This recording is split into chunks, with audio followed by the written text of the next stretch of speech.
And what I'd like to do now is ask our second speaker to come to the platform, because in your fourth sector that you've identified there, food and beverage, as Jim mentioned earlier, we're very fortunate this evening to have Martyn the European Director from PepsiCo, who's been able to step in and replace Paul Kelly from ASDA at such very short notice.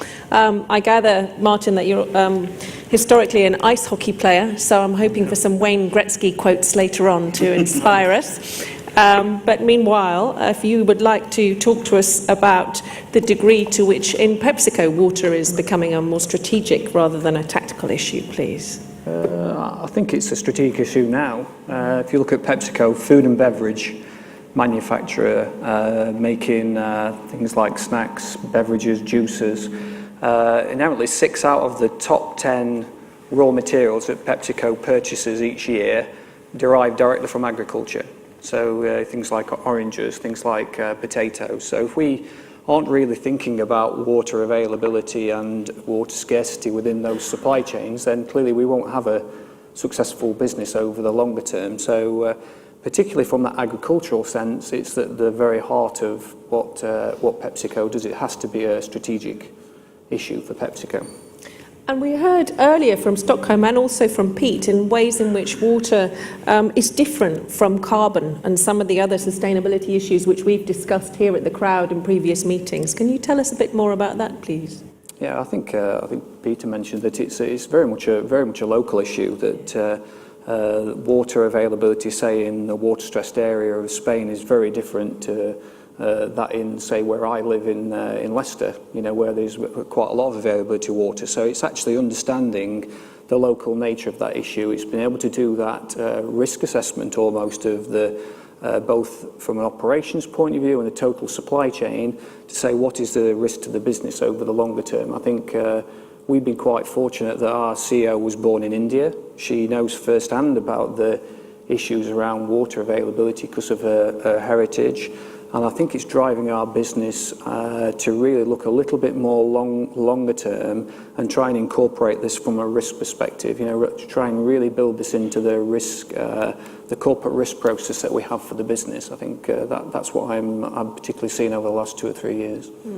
And you've been quite proactive, I think, PepsiCo, in looking at some quite innovative solutions towards addressing this. I gather you've got something I just heard earlier today called iCrop. So I don't know if you can talk us through how that works as a response.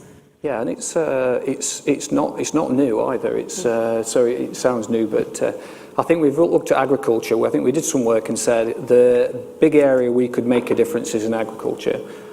So we've been doing quite a lot of pilot work, predominantly based in the UK, where we've been looking at methods to try and reduce water use in agriculture. So we've had an iCrop technology that we developed.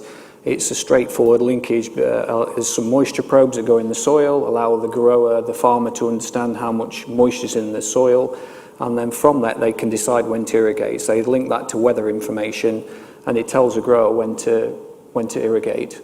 And so actually by being able to sense the amount of moisture, we can get a more effective irrigation process. We've also started to do some work on drip irrigation. So for the first time, we've got potato crops in the UK being grown by drip irrigation in East Anglia, where we've got a water scarcity issue. And just that one process of going to drip irrigation reduced our water usage by 36% in the pilot areas that we've seen. And it led us to go to a program in the UK where we're looking at a 50 and 5 program. Can we reduce the water involved in growing our crops in water scarce areas by 50% in 5 years? And we've also got a commitment on carbon in the same way, a 50% reduction in carbon within 5 years. I think that's very much being seen as like a real sort of pilot study, and saying if we could apply that thinking, that best practice across PepsiCo globally, then clearly we could have a real benefit not only for our supply chains but also for the communities that we operate in. So. And there's two really interesting things there about what you've said in terms of both your relationship with the growers and how important that is in their use of this enabling technology, and also with the local communities. So there's this kind of growing issue of collaboration that's surfacing more and more strongly as we hear through from Stockholm, from Pete, and now from yourself. So how is that working? What does that collaboration look like? I think, same as you say, that collaboration with particularly with direct relationships with other growers, is quite easy to go and do. But don't underestimate as well, there are other parts to think about. There are local authorities, there are NGOs, the community groups within that. So actually going back to work in agriculture brings a lot of those factors into play. I think we were talking earlier, we had a collaboration with Anglian Water a while ago looking in Suffolk, where we've got a manufacturing site out there. That gave us some really good insights actually about the sort of water scarcity risks that were involved in that region. And we got a lot of that by getting different perspectives from different agencies around that. And actually, that was very much the stimulus for some of the work we did on water scarcity in agriculture, you know, the water saving work in agriculture. It came out of that initial collaboration we had with Anglia Water and Climate East down in that area. So I think these collaborations are going to be really critical to solve the problem. You know, PepsiCo reducing its water usage in a factory in a water scarce area won't make a big difference to the overall watershed that we operate in. Clearly we have to collaborate with other stakeholders within there to make a difference. The collaboration piece is really critical on this issue. And it's interesting that collaboration needs to now be horizontal as well as vertical. So initial approaches in terms of working vertically down through a supply chain, you're actually talking about horizontal and vertical, aren't you? And working with your suppliers as well as your growers, if you like. So much more complex, I imagine, as a process to manage and something that has to be done in real time every day. Yeah, and I think that supply chain's quite, and people will probably appreciate this in the audience, it's quite difficult to get to. Where you've got direct relationships with a supplier, it's quite easy to then work with that supplier and influence that.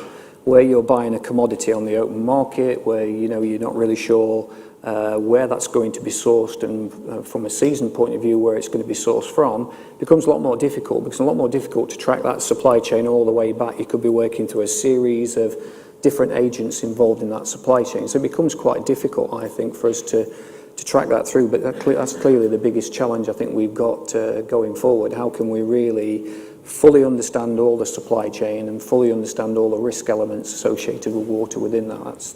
That's what we're working on at the moment in time. Pete identified other sectors where this is a really big issue, and we've got several other sectors with us in the audience tonight. I wonder if you can tell us, what have you learned with the work that you've been doing that would be relevant to companies in those other sectors that we have with us here? I think some of the points that you made actually were, you know, that this is very much, it's not like carbon, it's not a straightforward, you can't scale this and assume that solutions are universal everywhere. So I think the learnings that we got were very much to move away just from looking at water use and very much go and look at it from a risk perspective. I think that's the key learnings I think that we've got out of working with this program, and understanding that, you know, that collaborative effect and how that can be both good to do and the right thing to do from a business point of view, and it can probably have some good reputational benefits as well, I think, from a business point of view. You know, PepsiCo won the Stockholm Industry Water Award in 2012, and that was because of mainly because of the efforts that had happened working with different projects around the world, looking at like a positive water impact for different watersheds. So it's recognising the impact that we had by collaboratively working with different people in different areas. So it's very much look at this from a risk perspective, and very much understand the key players, the key collaborations that you're going to have to work with in those watersheds that we've got a problem with. Thank you, Martyn.